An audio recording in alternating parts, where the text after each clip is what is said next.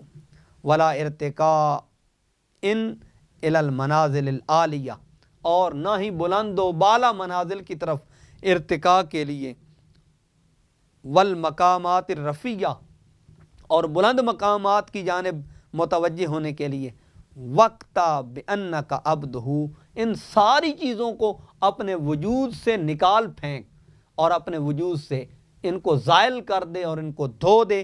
کیوں؟ بانک عبدہ، کیونکہ تو اس کا بندہ ہے، اور اس کے بندے کو یہ نہیں جچتا، اور اس کے بندے کی یہ شان نہیں کہ وہ اس کو چھوڑ کر مخلوق میں پڑ جائے، درجات میں پڑ جائے، مخلوق کی طلب کرے اور مخلوق کی جانب متوجہ ہو، یہ اس کے بندے کی شان نہیں ہے۔ والعبد وما مالک لمولاہ لا یستحق العبد علیہ، اور عبد جو ہے اس کی ملکیت میں تو ہوتا ہی کچھ نہیں، اس کا سب کچھ اس کے مولا کا ہے۔ لا یستحق العبد علیہ شیئا من الاشیاء، اور بندہ اس کی اشیاء میں سے کسی شے کا بھی مستحق نہیں، جب وہ چاہے جتنا وہ چاہے وہ اپنے بندے کو عطا کرے۔ احسن الادب، اور حسن ادب کو اختیار کرے۔ ولا تتہم مولا کا، اور اپنے مولا کو کبھی بھی متہم نہ کرے۔ فکل شیء عندہ بمقدار، اور ہر چیز اس کے پاس ایک مقدار میں ہے۔ لا مقدم لما اخر ولا مؤخر قدم، فرمایا نہ وہ مقدم ہوتی ہے جس کو وہ مؤخر کرے، اور نہ وہ مؤخر ہوتی ہے جس کو وہ مقدم کرے۔ یاتی کا ما قدر لکا عند وقت ہی، ہر وہ چیز تیرے پاس آئے گی جب اس نے اس کا وقت تیرے لیے متعین کر دیا. فرمایا اسی وقت تیرے پاس وہ پہنچ جائے گی. چاہے گا تب بھی پہنچے گی اور نہیں چاہے گا تب بھی وہ تیرے پاس پہنچ جائے گی. ان شئتا او ابیتا، اگر تو چاہے یا تو انکار کرے، ہر حال میں یہ تیرے پاس پہنچ جائے گی، کیونکہ یہ اس کی طرف سے عطیہ ہے اور اس کی طرف سے عطا ہے. پھر اس میں چند چیزوں کا ذکر کیا جس میں طلب کے اعتبار سے، ادب کے اعتبار سے، احسان کے اعتبار سے، لقاء کے اعتبار سے اور مولا کی بارگاہ میں حاضری کے اعتبار سے کہ ہر وقت اس کی بارگاہ میں حاضری کو مقدم رکھے اور عاجزی اور انکساری کو بندے کے اوپر لازم ہے کہ وہ اسے مقدم رکھے. فقد نہاک اللہ عز وجل عن الالتفات الی غیر ما اقامک فیہ ورزقک من طاعتہ وآتاک من قسمہ ورزقہ وفضلہ. اور اللہ تبارک و تعالیٰ نے ہر اس جانب التفات کرنے سے اپنے بندے کو منع کر رکھا ہے جو اس نے کسی دوسرے کے لیے اس کو متعین کر رکھا ہے. اور اللہ تبارک و تعالیٰ کی طرف سے بندے کے لیے رزق کے اعتبار سے، فضل کے اعتبار سے وہی چیز عطا کر دی جائے گی جو اللہ تعالیٰ نے اپنے بندے کا رزق متعین اور مقدر کر دیا ہے.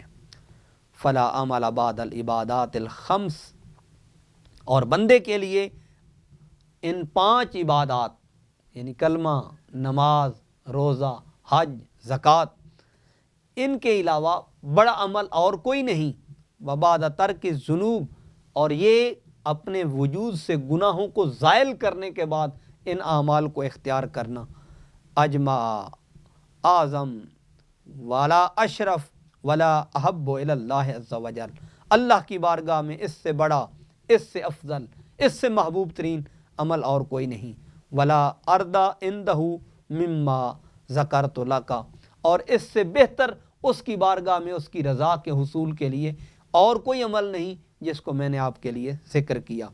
وفقنا اللہ، اللہ تعالی ہمیں بھی توفیق دے، وإیاک، اور آپ کو، لما یحب ویرضی بمنہ، جو اپنے فضل سے اور اپنی مہربانی سے جو ہمارے لیے وہ چاہتا ہے، اس میں اللہ تعالیٰ مجھے بھی اور آپ کو بھی اس چیز کی توفیق عطا فرمائے کہ آدمی اللہ تبارک و تعالیٰ کی ذات اقدس کی جانب ہر وقت رجوع اور رجحان اختیار کرے اور اپنی تمام تر کوششوں کو، اپنی ریاضت کو، اپنی عبادت کو، اپنی طاعت کو، اپنی بندگی کو اسی کی جانب مشغول اور اسی کی جانب متوجہ کر لے. اسی میں بندے کے لیے نجات ہے، بندے کے لیے رہائی ہے. اور یہ بات بھی ذہن میں رہے کہ ہم اکثر اوقات ایسی چیزوں کے پیچھے پڑ جاتے ہیں جو ہمارے لیے مناسب اور لائق نہیں ہوتی.